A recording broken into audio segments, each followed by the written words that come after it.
Have you ever noticed these days, every single piece of content looks pretty much the same. Everyone is using the same gear. Every single video looks like Casey Neistat or Peter McKinnon. They're perfectly lit and they're perfectly shot with their B-rolls of coffee. And more, it just seems like there's a lot of lookalike channels that are just popping up. So it had me really wondering, how do you stand out and create original content for YouTube? So in today's video, I'm going to be talking about how I create original YouTube videos in just 3 simple steps, something that I call the OG method. And we're diving into this right now. Hey, what's up? Welcome back to the channel. If you're new to this channel, my name is Kevin. I'm a former pharmacist, YouTuber, and entrepreneur. And on this channel, we explore the people, the processes, the tools that help us live a more productive, happier, kick-ass life. So frequently on this channel, we talk about productivity, entrepreneurship, and personal development as well. So if you're interested in those topics, hey, consider subscribing to this channel here. But today we're gonna be talking about how I create original YouTube content in just 3 simple steps using something I call the OG method. And believe it or not, this video is actually submitted by one of my email subscribers who asked this question. Hi Kevin, if your content is somehow already taken by a lot of YouTubers, how can you make yours stand out besides the use of SEO? All right, thank you Raffy for that question. I really appreciate it. And so the TLDR version is, hey, if your content is taken up by a lot of YouTubers, how do you stand out? And chances are you might feel like a little bit like Raffy. Maybe you've thought about starting on YouTube, but you feel like there isn't enough room for you because it feels like the YouTube market is saturated. There's doubt asking yourself, hey, can I really stand out? And instead of starting something like your YouTube channel, you feel like you're just wasting time just doing it. And the worst thing, you just never start your YouTube channel altogether. And your dreams of becoming a YouTuber is like creative seppuku, right? But sometimes you're thinking about the other side. What you want isn't just views, but you want to build a personal brand that truly connects with people and truly impacts people, not just for the algo gods. If this story sounds very familiar and like it hits home to me, it's because it has. For the last 6 years on YouTube, I've actually really struggled with this particular problem. Sometimes I would rank for these videos, right, for pharmacy or certain topics, and that's all people would come for me, but I never really had that deep connection with my fans. And the truth is, it was very hard for me to find my own voice because it was really hard. I was never a creative person. I came from pharmacy and I just felt like I've kind of repressed that creative side for the longest time. In fact, if you actually go through my YouTube archives, you can see the different influences in my life. When I first started YouTube, I was living in the Just Kidding Films house and I was surrounded by Joe all the time. And he would say like, "Mutta asshole, mutta bullshit, mutta this, mutta that." And you can tell the influences from that time. Sometimes I just felt like I was ripping off his brand and I was like, damn, but probably living with him didn't help the situation either. Then at one point, I just started talking to the camera daily as well. I started implementing this concept of coffee cheers that I stole from a smaller creator that I follow. His name is Mainland Darris. He's really great. But I started doing that sort of format and I even got a ring light because of this guy. And then at one point, I was watching a lot of Dan Lok videos and I caught myself sounding like him, like fuck this, fuck that. And I was like so crazy. It was pretty embarrassing, and watching these videos kind of makes me want to commit seppuku as well. And then I even did the whole Sunny Lenarduzzi, her 3-point videos, which honestly also wanted me to commit seppuku because I didn't have that creative outlet. I really enjoyed that free flow of content as well. And I thought there would be a healthy medium between the two. And so as I was following these different people, I really got lost in the process and asking like, who the f am I? And it wasn't until I started Ali Abdal's part-time YouTuber Academy where I started having a better idea of who I really am, my own voice. And so in today's video, I wanted to share the methods that I learned that helped me focus on developing original content and developing my own voice. Most importantly, the content that I'm producing now feels a lot more authentic to me than previously before. Also show you behind the scenes of what worked and what has been working for my channel as well and the new tests that we're doing. The method that I've kind of created, I call the OG method, because ironically, to find out who you are on YouTube, you need to go back to your A1 since day 1 days. And that's why I call it the OG method. It's probably been one of the most deepest personal development journeys I've actually been on. And if you followed this OG method, you can probably stop wondering, hey, is this content any good? And then you can start focusing more of your energy on creating and executing content for your channel. So let's kind of dive into it. And by the way, timestamps are below if you want to jump around. All right, so let's dive into it. So the first step of the OG method is to step into your personal brand. When I say personal brand, hey, don't panic. This really isn't as complex as you think. It doesn't mean that you have to have this whole marketing team or anything like that. All it means is that you start to sit back and just start writing down your stories and your patterns and crafting the experience that you want your audience to see. More recently, I've been trying to define the elements of what makes the Kevin Yee video.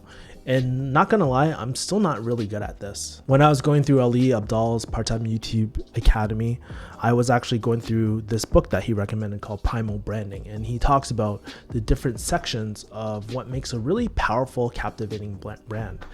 And especially if we're creating a personal brand, we can apply this to our YouTube channel as well. So after reading this book, I started thinking about popular brands in today's modern era. And one of the people I've been following more recently, I didn't actually watch her from Crazy Rich Asians, but is Awkwafina. I saw her recent TV series, Awkwafina is Nora from Queens. She's really quirky. She has this cartoonish and vibrant colors during her text screens and transition screens. She loves smoking weed. She loves her toys. But it made me think about Awkwafina has this vibe to her. She has this feeling. There's this look and feel to the words when you say Awkwafina. And so my question to you is, what is your look? So what I want to do is deep dive into the different branding components and go into my personal branding components as well, so that you guys can model from it too. Just FYI, I go into my branding components in detail. So if you've already done your branding components or you want to move on to step 2, there's timestamps below too to fast forward this section. All right, so let's dive into it. All right now we are in my branding components Notion board. If you guys don't use Notion, dude, it is a freaking game changer. So I highly recommend that you go into this. But you'll see that there's 3 essential components of any sort of brand, and then the 6 advanced components as well. So we're gonna dive into each one of these. Big shout outs to Ali Abdal. He was the one that gave me this template in his program, so I really like it. So if you guys are interested in this course, I'll leave a card as well, but let's kind of dive into my personal branding components as well. All right, so here are the 3 essential components. Values. So every channel has a common set of values which underpin the videos. These are implicit and are deeper than simply the content. They reveal what you believe, what you stand for, and how you might be different or similar to other belief systems out there as well. So if you take a look at my beliefs, and keep in mind as we're going through this is not like set in stone. This is a living document. I actually haven't looked at this in like a month or so, which I need to revise again. But here are some of my more recent values. Being bold, right? Oftentimes we're not being bold enough and confident enough with our goals and actions. Think of yourself as a boss and making power moves, bold moves. Another thing that's really important to me is freedom, right? Like freedom, also lifelong learning, and investing into assets. And also, like, relationships are the most essential things to life. It's one of the most important things in life. It'll impact your health, wealth, and relationships more importantly there. And so I also have some of my beliefs, like being trapped to a job that you don't enjoy and doing work that you hate is the definition of hell. And one of the things that I'm trying to do is be a lot more polarizing with my values, where it will cut out the people that I don't really fuck with, and really pull people who kind of agree of what I talk about as well. So this is kind of like, these are some of the things that I definitely believe in. Essentially, lifelong learning, relationships are the most important assets that you can invest into, being bold, freedom, and lifelong learning as well. So that's kind of the values that really mean a lot to me. The next thing that we're going to cover are the rituals, right? So rituals, they're repeated experience that is associated with the channel. These engagements create an expectation among your viewers about your brand, as well what they can expect in your content. These include openers, closers, repeated phrases, and actions, and they're an easy way of incorporating the brand. So in terms of my rituals, this is the area where I feel like I lack a little bit. I have a morning routine as well, power hours. There's also like deep focus sessions. I do a Q&A every single Sunday where we just do things like also reading savage comments on hip hop videos, walking around the mall and reading and stuff. And I forgot Jiu-Jitsu. That's a really good one. I need to spend more time here, but I have different openers. What I've tried, I used to use Hey Hustler, but I didn't think that was that personal. So one of the new openers I'm experimenting with is what's up, right? Very formal, informal, very casual as well.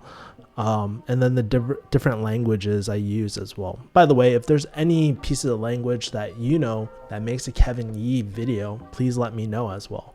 But these are some of the things that come in terms of rituals. And I always do the signature grabbing the camera lens at the end. And I want to incorporate this one. Be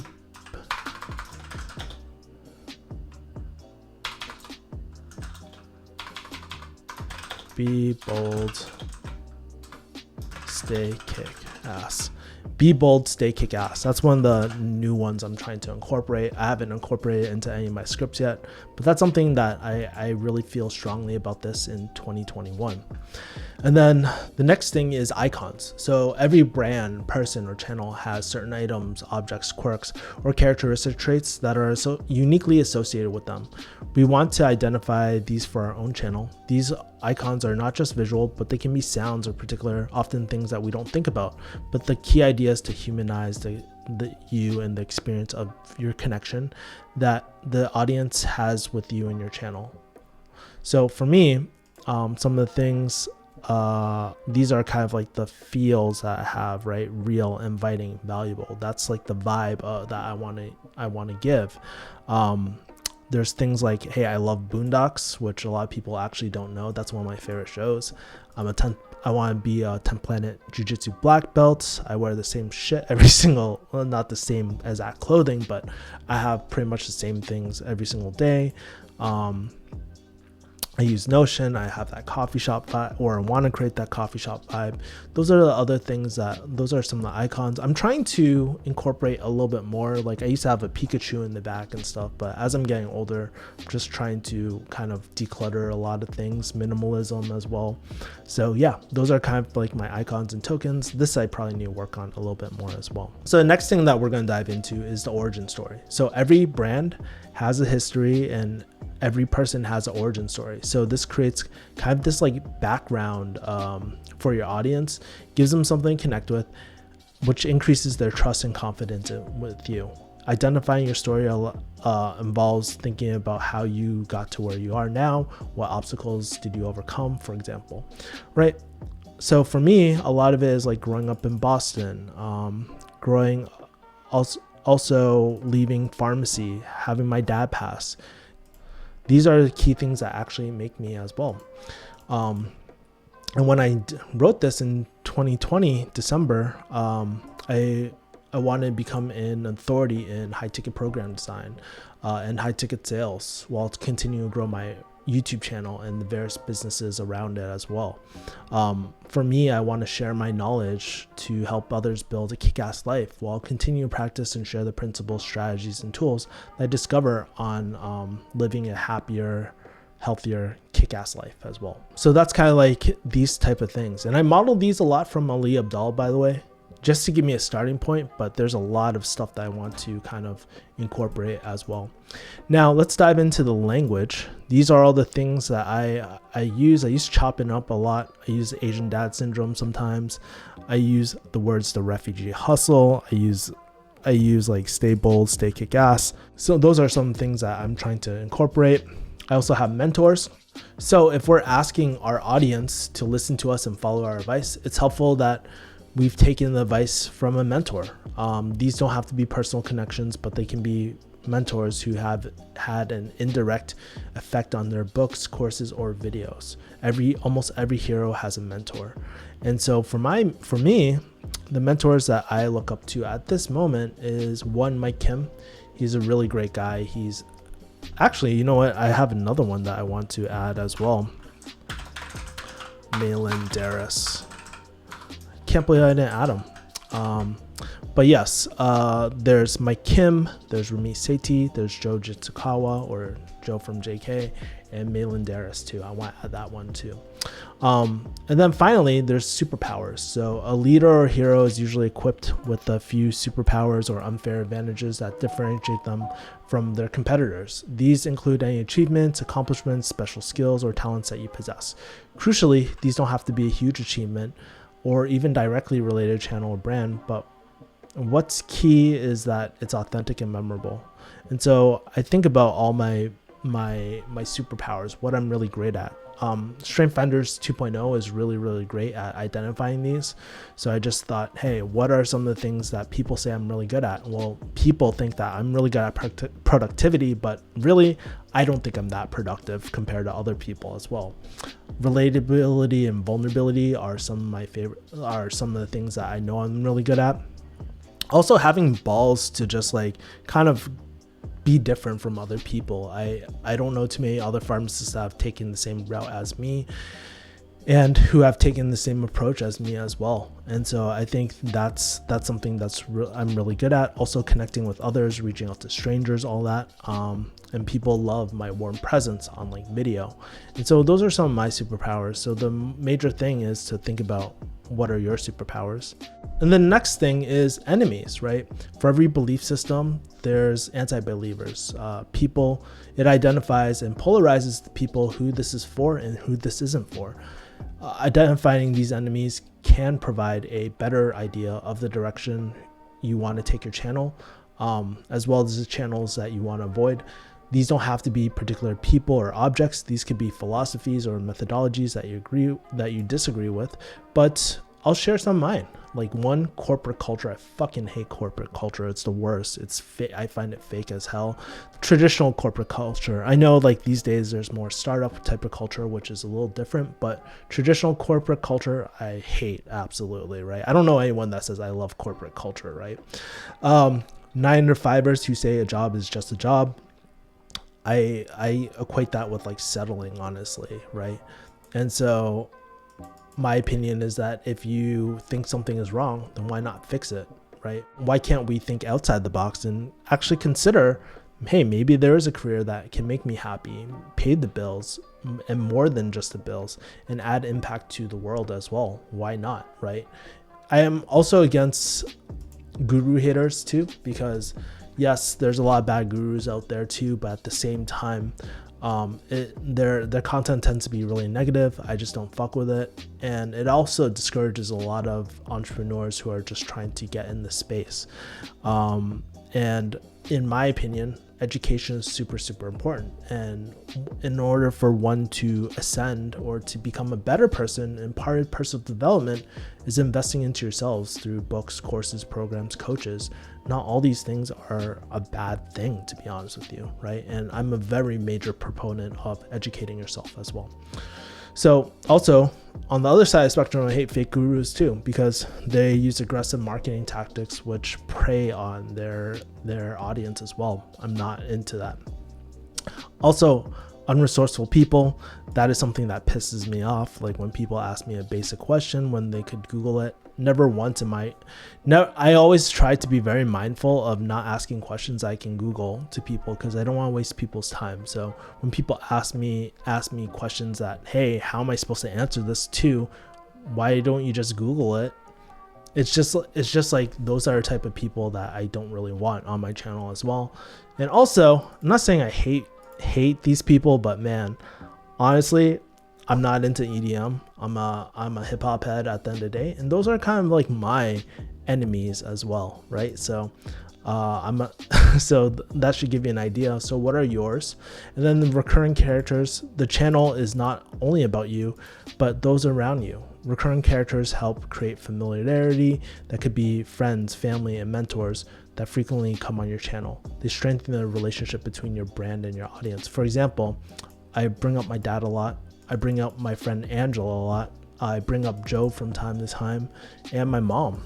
And so these are type of things I think of when I am building a branding component. So the more detailed, the better. This is some of the best thing you can do to kind of prepare your brand. I know it's quite long, but these are essential things that you need to consider when creating original content. Step 2, telling my personal stories. Do you want to know the one thing that is unique about everyone, but yet no one can copy? Guess what? It's just stories and experiences. And stories, they're one of the most powerful things that you can tell. I'm not sure about you guys, but one of my favorite things back when I was in high school was just chopping up with my friends and how we would go on these similar experiences and people would share their perspective of, hey man, this happened with XYZ, right? Or this happened on this trip. Hey, remember this? Those are some of the best times, in my opinion, honestly, when we just chop it up with our friends around us. And chances are, if you don't tell stories, your audience will really get bored of your content and honestly will want to commit seppuku from doing these 3-point videos, right? Trust me, it's very soul-sucking doing these. Around 2018, I discovered something through SEO from really one of my close friends at the time. But I was also taking Sonny Lenarduzzi's program as well, and it allowed me to start ranking on my channel. People would find me for different videos like 10th Planet Jiu-Jitsu, balding at 30, single at 30, and even pharmacy topics as well. Only problem with SEO, the wrong type of people kind of found me, right? Sometimes it would feel very transactional, and more people started asking me like one-time transactional questions about pharmacy. And when I answered them, hey, guess what? They bounced, never be heard from again as well. And I don't think there's anything wrong with that. But when your goal, like mine, is to foster real online relationships, this becomes very soul-sucking. And what brought me once a lot of joy to shoot these videos actually I started dreading it. I freaking hated it, man. And so I started thinking more recently, because I've been trying to jump on the consistent train again. I started thinking about what is content that I can enjoy, and what is the content that my audience loves, and can I marry them together? Basically, it's a mentality of like, hey, one for me, one for you as well. And so recently I started talking to one of my friends at JK Films. His name is Michael, and I started asking him questions about, hey, how do I create kick-ass content? And we reviewed some of my content, my thumbnails, and what I was actually putting out. And what was really interesting was that the general consensus was that, because the situation was like, when I put out pharmacy videos, they would rank really, really well. It would be securing the bag. But when I put out business videos, they weren't doing too well. So I was like, what can I do to kind of marry the two together? And the general consensus, both me and my audience really enjoy stories. And recently we've been experimenting with doing more how-I videos versus how-to videos. And the data, it actually backs it up. And it turns out that you guys enjoy a lot of these story type of videos, or when I bake in these personal stories into my videos as well, and they do a lot better. And I started thinking like, why are stories so entertaining? And I think the truth is they force us to look within, right? You can't stop watching a great story. Think about when you watch a really captivating movie. What's your favorite movie? Honestly, I don't watch movies that much these days, but when I was watching Awkwafina is Nora from Queens, I was just so hooked by the crazy story, and I just binged all 10 episodes in one night, believe it or not. But what I also learned from Michael is that you can't just tell any story. And after my meeting with Michael, we kind of thought about like the 3 questions that we need to ask before shooting any video or even scripting a video. So the 3 questions are, why is this topic important for me? Second one is this story vulnerable, and can my audience relate to this story? The third thing is, why is this topic important for my audience, and is it important for enough for others to share my content as well to others that they know? It forced me to really think about what stories do I want to tell, and what stories does that relates to you that's watching this video, the audience. Because chances are you just probably don't want to hear stories about me taking a morning dump. It's probably not that interesting, right? What I found, the general trend was the best content to shoot is the content that I would have wanted for my younger self. Like, one, in my opinion, it actually fits the 2 criteria that we're talking about. videos that I want and videos that my audience wants as well. So that's the first thing. I often get really inspired by watching other people's content and kind of remixing it too when I do my keyword research as well. The other thing that has been performing really well is just talking in front of the camera and just really sharing my experience about something I'm really struggling with, or something that is really challenging in my life and how I'm dealing with it as well. Those type of pieces of content are doing really, really well. And I think it goes back to Gary Vee's his saying where he says, document, don't create. So now that you know stories are super, super important, how do you actually deliver it in a very compelling way where it stands out from other people? And this is step 3 of the OG method. It's to speak the truth from the heart. I'm not sure if you feel it these days, but sometimes I watch a lot of videos and I'm just like, it feels fake. It's too scripted. It's too polished, right? And there's that level of grittiness that really makes a video that's really great. I think the gap right now in terms of YouTube and content marketing is that there's not a lot of down-ass content that people truly relate to. I think about the videos that have done really well on my channel, and they're all stories of vulnerability. Me losing my dad, being single at 30, me balding at 30. For me, I've never had a problem of getting too personal, and maybe I'm just weird, right? But people relate to it. You know, believe it or not, I actually don't think I'm a really great storyteller. I believe that I actually ramble a lot, and I don't really have it perfected to a T as well. The one thing I am good at though is just speaking straight from the heart. And I believe that every person can really do this as well. So believe it or not, if you watch the P-Hub at all, one of the growing trends in P-Hub is amateur, right? And that is soaring like crazy. And it just led me to wonder, why is that? Why is amateur trending like crazy? And it's that real life experience where people can really relate to it. People can't relate to these fancy cameras when they're shooting the hub, right? But people really relate to a shaky iPhone, and watching the action right there. And that level of intimacy creates that connection where it feels like you're part of the experience. And so that's my theory about this, but I think this really applies to YouTube there. And the better that you can tell your stories, the more that the people feel like that they're there with you as well. So in order to become a better storyteller, I started using this format that I learned from my life coach back in 2014. And he taught me this concept of the SOAR method. So it stands for 4 different things: situation, obstacle, action, and result. So here's an example of the SOAR method for this video. Situation: I want to grow my YouTube channel to 23K by the end of the year. Obstacle: my videos aren't getting views like they once were, but I have so many ideas, but I don't know which ones will really perform that well. Action: I reached out to my friend Michael from JK Films. Result: I'm focused on telling stories in all my videos, and the data, it backs it up. And it tells me that the algo gods and both you like the down-to-earth stories that I have as well. In addition to that, I'm actually planning to take some stand-up comedy classes too, because I think some of the best storytellers are actually stand-up comics. I look at people like David So's channel and stuff, and he's just able to captivate and entrench people into these stories, and that's something I really, really want to learn going in the future. Your favorite stand-up comic is probably an amazing storyteller, and their content always cracks me up, and that's one of the things I want to do, insert more comedy in my videos as well. So again, let's recap. Let's talk about the OG method. The first thing is dive deep into your personal brand. The second thing is tell more personal stories. Again, how I content performs a lot better than how-to content based off my analytics at the moment. And the third thing is speak straight from the heart. Use rough line bullet points to kind of guide your story, and there's that level of organicness in videos that kind of really captivate people as well. I know this is a little complicated, but these were some of the things that really worked for me. Would love to kind of hear, are you using any of these type of things as well? Leave it in the comments below. And chances are, if you like this video, you'll probably like my review of Part-Time YouTube Academy by Ali Abdal. His program really changed my life in the way that I look at my YouTube channel, and I have no doubt that we're going to hit our goal by the end of this year by creating more fire content as well.